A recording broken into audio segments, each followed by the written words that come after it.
Electoral bond കേസിൽ തിരിച്ചറിയൽ നമ്പറടക്കം എല്ലാ വിവരങ്ങളും നൽകാൻ SBIക്ക് സുപ്രീം കോടതി നിർദ്ദേശം.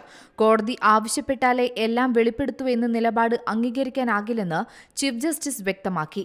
എല്ലാം വെളിപ്പെടുത്തിയെന്ന് സത്യവാങ്മൂലം നൽകാനും കോടതി നിർദ്ദേശിച്ചു. വിധിയുടെ പേരിൽ വേട്ടയാടൽ നടക്കുന്നു എന്ന് കേന്ദ്ര സർക്കാർ സുപ്രീം കോടതിയിൽ പറഞ്ഞു. ഹർജിക്കാർ തന്നെ മാധ്യമങ്ങൾ വഴി വിധി വേട്ടയാടലിന് ഉപയോഗിക്കുന്നു. കോടതി ഉത്തരവും നിയമവും നടപ്പാക്കുന്നത് മാത്രമാണ് ലക്ഷ്യമെന്ന് ചീഫ് ജസ്റ്റിസ് പറഞ്ഞു. നമ്പറുകൾ പുറത്തുവന്നാൽ ഏത് ബോണ്ട് ഏത് രാഷ്ട്രീയ പാർട്ടിക്ക് ലഭിച്ചുവെന്ന് കണ്ടെത്താനാകും.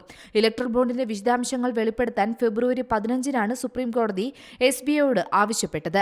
എന്നാൽ വിവരങ്ങൾ നൽകുന്നത് വൈകിപ്പിക്കാൻ സാവകാശം ചോദിച്ച് SBIയുടെ അപേക്ഷ തള്ളിയ കോടതി അന്ത്യശാസനം കൊടുത്തതോടെയാണ് ഇലക്ട്രൽ ബോണ്ട് വിവരങ്ങൾ പുറത്തുവന്നത്. ഇലക്ട്രൽ ബോണ്ട് വാങ്ങിയവരുടെ വിവരങ്ങൾ, ഇലക്ട്രൽ ബോണ്ട് സ്വീകരിച്ച രാഷ്ട്രീയ പാർട്ടികളുടെ വിവരങ്ങൾ, ഓരോ ബോണ്ടിന്റെയും യൂണിക് നമ്പർ എന്നിങ്ങനെ തെരഞ്ഞെടുപ്പ് കമ്മീഷൻ കൈമാറാൻ SBIയോട് ആവശ്യപ്പെട്ടിരുന്നത്. എന്നാൽ കോടികളുടെ ഇലക്ട്രൽ ബോണ്ട് വാങ്ങിയ കമ്പനികളുടെ പേരുകളും പണം മാറിയെടുത്ത രാഷ്ട്രീയ പാർട്ടികളുടെ പേരുകളും പുറത്തുവന്നു.